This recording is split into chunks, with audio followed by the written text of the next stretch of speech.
Hi, everybody. It is July 8th, Friday, and we are in St. Louis playing at the Stifle Theater tonight. It's beautiful, beautiful room. So excited about that. And we're indoors. Last night we were roasting on stage. It was so hot. I've got lines in my face from wearing a mask here. We're all masked up.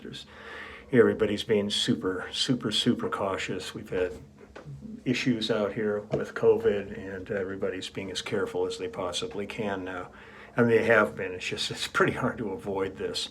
But last night in Kansas City, it was so hot and humid on stage. So we are all so relieved to be playing indoors tonight in this beautiful theater. Before I go any farther, today would have been my mom's birthday. So I loved you, Mom, and I'm sending my love and heart and soul on your birthday to you, wherever you are. I always feel her presence around me. She was quite a unique individual, and it's still hard to fathom that she's gone. I know that every time I used to land when I would come home from a tour.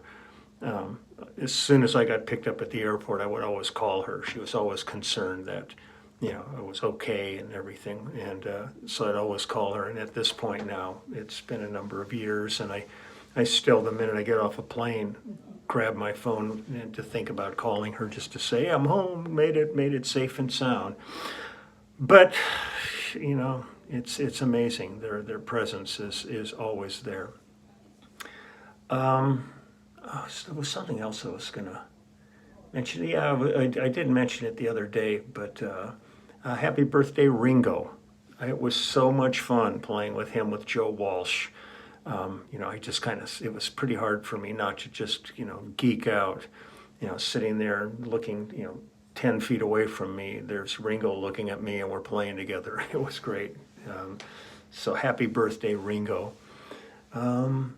Well, I think I'm going to go and revisit an album. I don't know. I was looking, and I don't know if I've really posted. I may have posted one song from this in the past. And it's No Jacket Required with Phil Collins, which was my first project with Phil. We recorded it in 1985, beginning of 1985, and then hit the road and toured it that year. I met Phil doing a Lee Ritenour album, and we were aware of each other. He knew my history, and I knew his. And he had asked me after that if I would work with him, and it was going to be his Face Value tour. But I was already committed to a tour with James Taylor, and so I couldn't do it. But I said, I'd love to work with you, so maybe next time.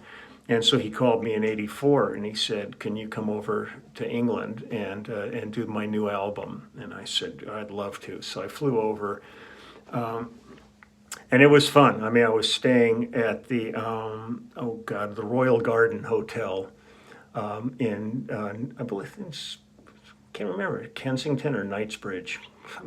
Can't remember now. Might have been Kensington High Street. It's right next to Hyde Park. And the first morning when I was going to go to the studio, I got in the elevator, and then it went like another floor, and it stopped, and this guy got in with a guitar. And we kind of looked at each other, and I said, so what are you doing here? He says, oh, I'm recording. I said, oh, me too. I said, who are you working with? He went, Phil Collins. I said, oh, me too. I said, where are you from? He goes, Milwaukee. I go, oh, me too. It was Daryl Sturmer. That was the beginning of our friendship and our relationship. Daryl still, to me, is one of the finest guitar players around, and his work with so many people, Jean-Luc Ponty and Phil and Genesis, and he's got a hell of a discography.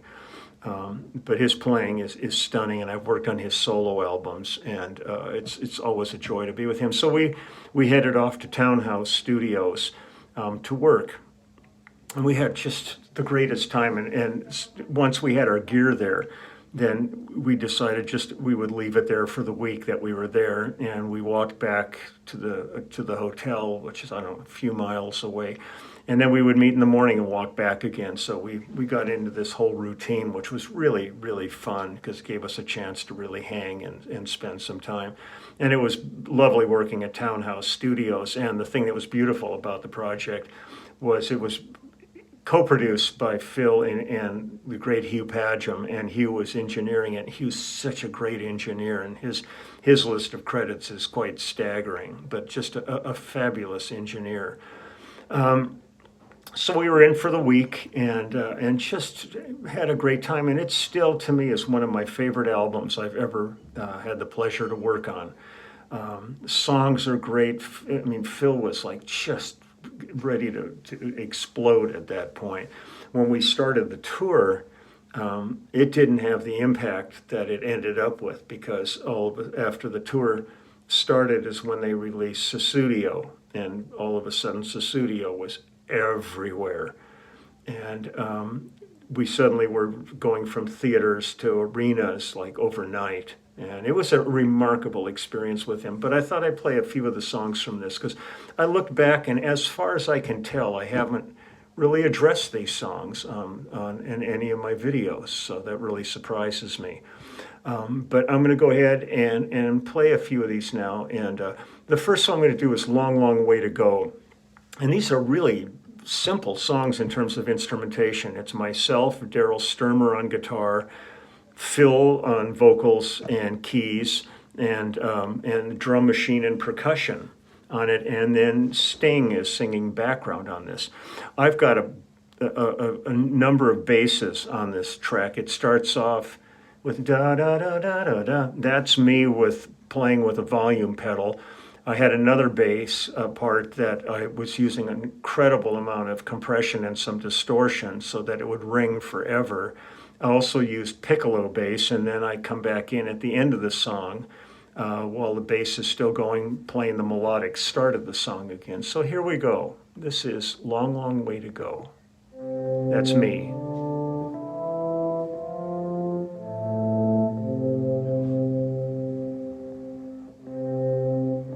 Volume pedal.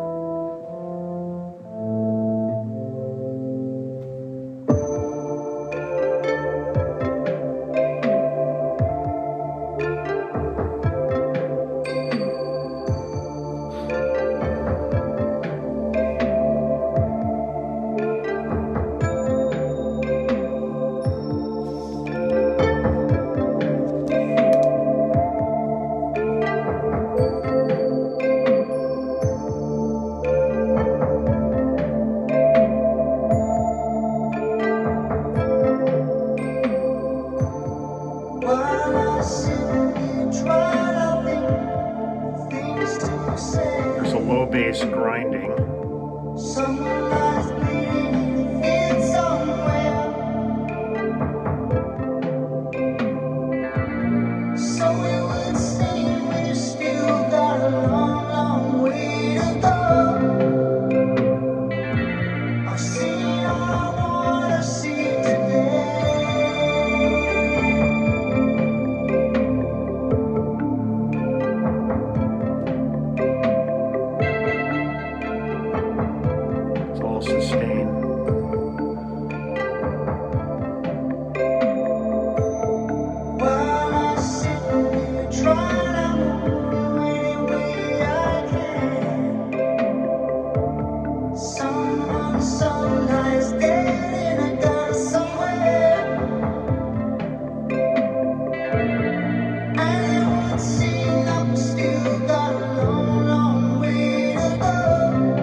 singing in the background.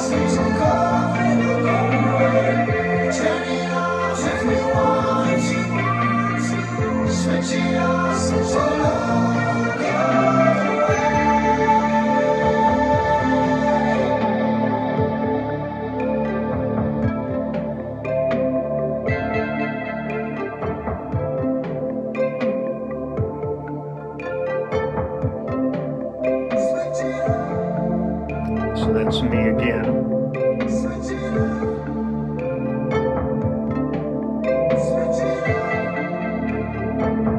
While the bass pedal's still running.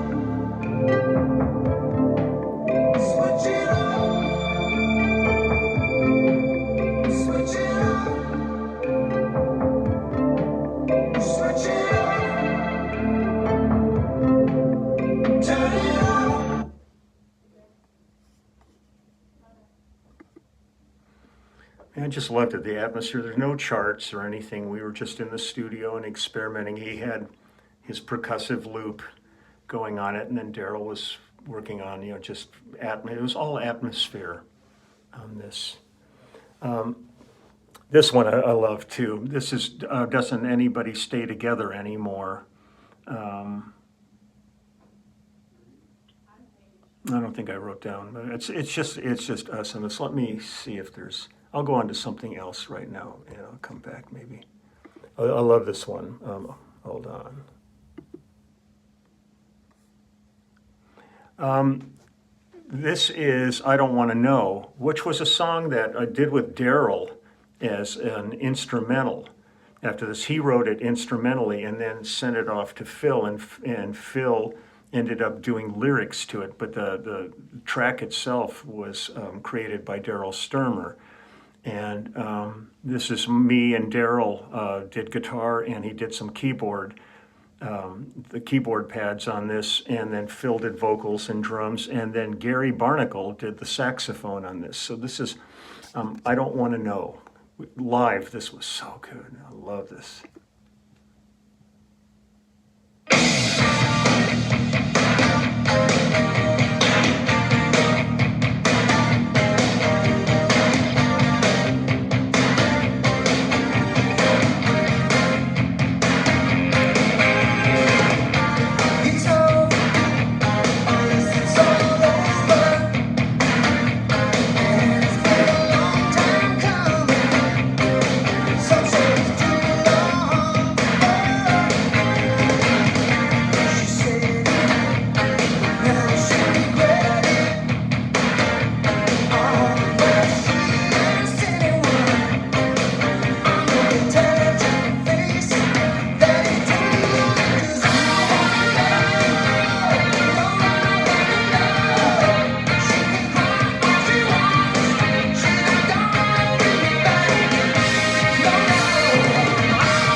shit, I'll tell you.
And it was a great instrumental on Daryl's album.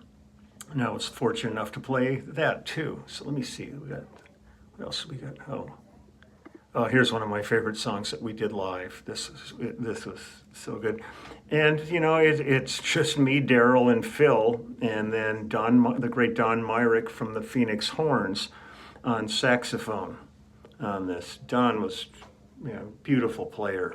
All his stuff on One More Night and all that's just great. He came to a very tragic end, but he's no longer with us either. Is Louis Satterfield, who played trombone with the Phoenix Horns. But their legacy lives on here in all the music that was created. So here we go. This is Inside Out. I love this song.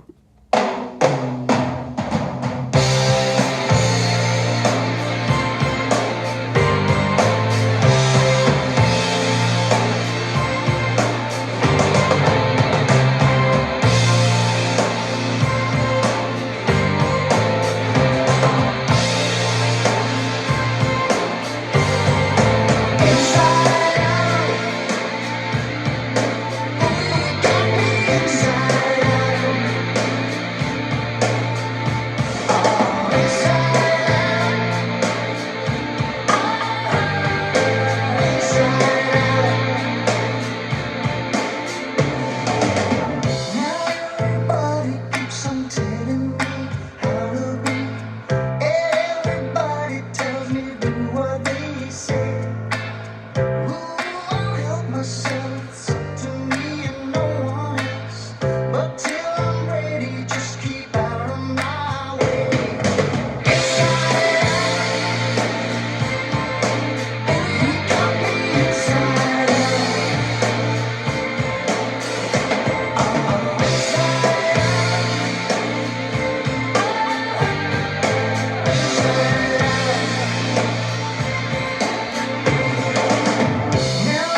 It's funny, people always thought that Phil Collins' sound was like from a big, huge room and everything.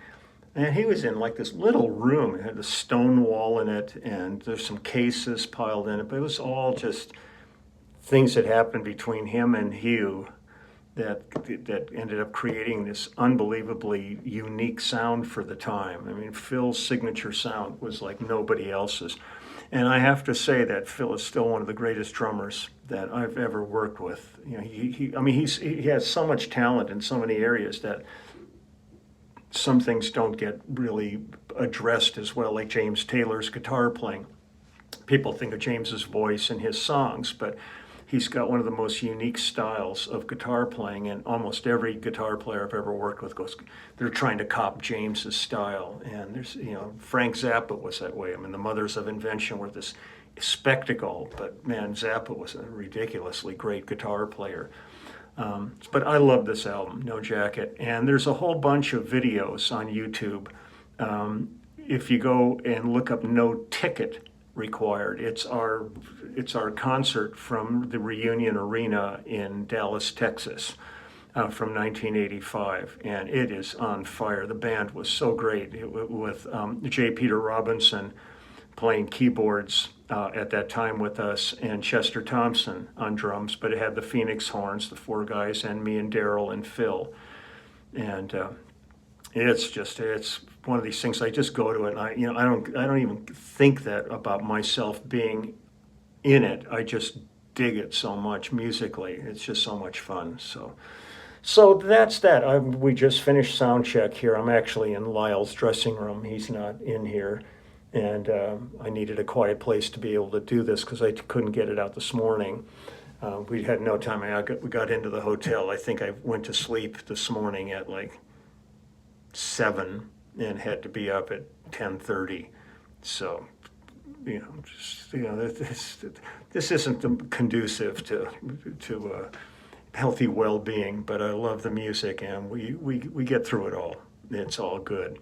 As soon as you walk on that stage, boom, everything that went on during the day disappears, and you are at work and enjoying it. So once again, I'm going to wish Mom, wherever you are, happy birthday.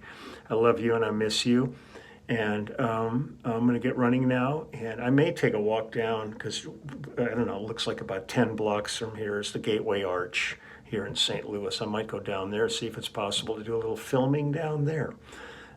So that's that, and I will be back tomorrow, and maybe I'll visit a little bit more of this album because it's one of my favorites. So I'll talk to you later. Stay safe out there. Stay safe out there. This is not over yet.